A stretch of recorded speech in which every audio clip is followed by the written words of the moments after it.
एक दोस्त मुझे मिले, उनके पास कनाडा का वीज़ा मौजूद था 5 साल का। फिर उनके पास वर्क परमिट मौजूद था लीगल कनाडा का।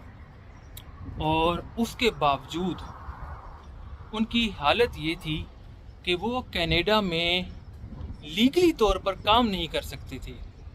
आप सोच सकते हैं कि जिस शख्स के पास कनाडा का लीगल वर्क परमिट मौजूद हो, लीगल वीज़ा मौजूद हो, और उसके बावजूद वो कनाडा में काम ना कर सके।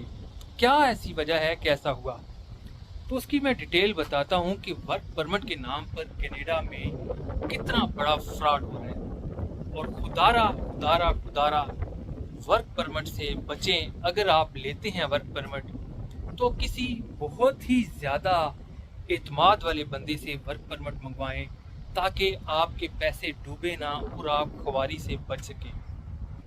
अब मैं उस बंदे की कहानी सुनाता हूँ आपको कि उस शख्स के साथ हुआ क्या है ऐसा कि उसके पास लीगल डॉक्यूमेंट भी हैं, लीगल वीज़ा भी मौजूद है, लेकिन वो यहाँ पर काम नहीं कर सकता। नाज़रीन, हुआ क्या कि शख्स पाकिस्तान से था, दोस्त मेरा कराची से उसका ताल्लुक़ है। उसने यहाँ से किसी से वर्क परमिट मंगवाया तकरीबन 45,000 कैनेडियन डॉलर दे के, जो बनते हैं तकरीबन कोई 90-95 लाख रुपया, 1 करोड़ के करीब वो पैसे बनते हैं।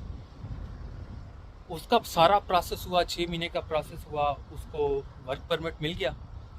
वो यहाँ पर पहुँचा, तो पहुँचने के बाद जिस कंपनी ने उसको वर्क परमिट दिया हुआ था वो वहाँ पर जाता है तो कंपनी मौजूद ही नहीं होती। आप सोच रहे हैं कि कंपनी मौजूद नहीं होती, लीगल डॉक्यूमेंट्स उसके मौजूद हैं, उसको वर्क परमिट कंपनी ने दिया हुआ है।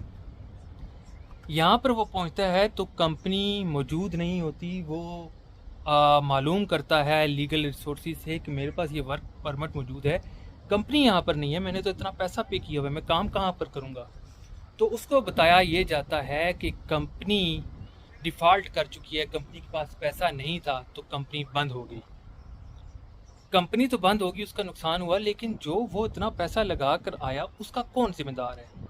उसका कोई जिम्मेदार नहीं, उसके आप खुद जिम्मेदार हैं। ये आंसर है इसका। अब यहाँ पर उसे क्या करना पड़ेगा कि अपनी लीगल एड लेनी पड़ेगी, तब जाकर उसका कोई मसला हल होगा। अदरवाइज़ उसके पास जो वर्क परमिट है, उस वर्क परमिट के ऊपर वो उस कंपनी के अलावा किसी और के साथ लीगल तौर पर काम नहीं कर सकता। ये होता है क्लोज्ड वर्क परमिट।